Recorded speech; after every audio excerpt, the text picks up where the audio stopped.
Peace. Welcome to another edition of Community Forum. This is like a follow-up video to my fake versus real. Since I got a lot of comments on that particular one, go check it out. Also, as you know, I have to give credit where credit's due. I'm not the author of what I say, so let's roll. This will be real quick.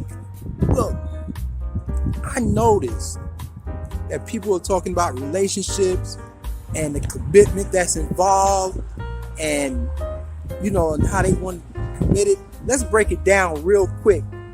Let me tell you something. A relationship is how well you relate to each other. It doesn't just mean an intimate boyfriend, girlfriend, or whatever you want to call it type relationship. It could be a business relationship. It could be the relationship that you have with your family. It could be a relationship you had with your mate.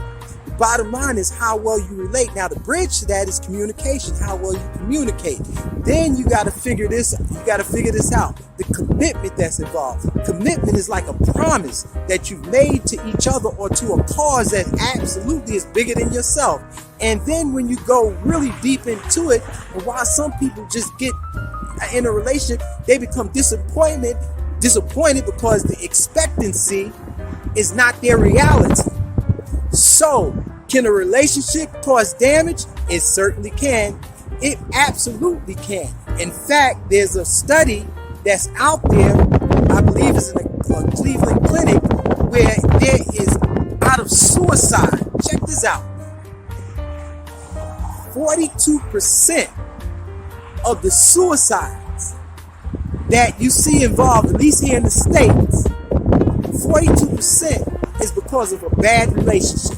Think about that. 42% of suicides, of all suicides, it comes out of a bad relationship. Ain't that something? So the thing is, in order to correct that, in my opinion, we got to keep it short there. In order to correct that, because we get involved, and what happens is that you call the worst out of each other and not the best. And that's why women, sometimes we call women, and I don't think this should be the case, but sometimes we call them out of their name. That's my B. And other women call women B. A B is illegitimate. What's not legitimate about a person? And then here's my dog. No, we are the opposite of that. But that's what you call out of us. That's what you get out of us. So you got to be married or getting down with a dog. And come on. So, we got to correct that. Because we'll never get anywhere with that. And then the suicide rate is so high. Let's think about that, how a relationship can cause a chemical imbalance. And I know you think it might not be able to happen to you, but it has. And then we bring that baggage to the next relationship. We never got over the broken heart from the first time. And so we bring it into the new relationship, and without knowing or without getting it checked. This is why counseling is so key. But without getting all that stuff checked out and whatnot, then we bring it into another relationship, and you wonder what happened and why you are failing at relationships, because you never corrected the one that you had previously, or it started from the first one when you got that broken heart. The woman opened up her heart to the man took advantage, played game, and now she's left out there, and she never recovers from the first relationship, and you're never able to give that same love that you initially had. That's a natural type of love that you initially had to each other. Now I'm talking about male and female. I'm not talking about male and male and female and female. That's something totally different. And trust me, there was an effect that happened that made you think the way you did or do. I'm talking about male and female. So the way to conquer that, the way to, I believe, offset that, is that you have to atone. And and the first person to atone with is yourself and your creator. If you can put your creator at the source, or in the middle, or the center of your relationship, then you can recover. But without that, it's no. So I just want to leave you with that. I'm going to leave up the steps of atonement, practice it, Let me know what you think.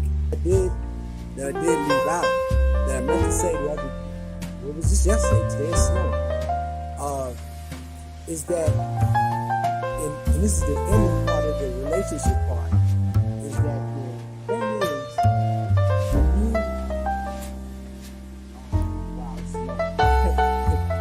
when you have two people that are trying to come together, remember we talked about relate, we talked about communication, we talked about disappointment. Now, when you add all that together, I think the most satisfactory thing is to really go into those 8 steps of atonement and atone with yourself first before anyone else and your Creator. And look to the Creator. Look, how did God choose Moses? Moses had killed the Egyptian, I believe. And when he was called for the mission, he said, take Aaron, my brother. He's more articulate, he's more eloquent in his speech, but it was because of his heart that he chose him. Look what David did, had one of his soldiers killed to get at his wife. So, and you don't condemn David and you don't condemn Moses and the other things. I'm using biblical history now. I don't have to stay there, but you don't have to use that. But my point is this. It's the condition of your heart. But you have to go to the Creator who created you. So, because the Creator best defined, He can best define, He best know what He created. So both of you seek the same thing, and you get better results. So that's my last 2 minutes on that. Appreciate y'all. Please, if you haven't subscribed, hit the subscribe button, hit the notification bell, hit the like button, and please share with someone you know. Thank you. Appreciate it. Peace. Be safe. Out. Until next time.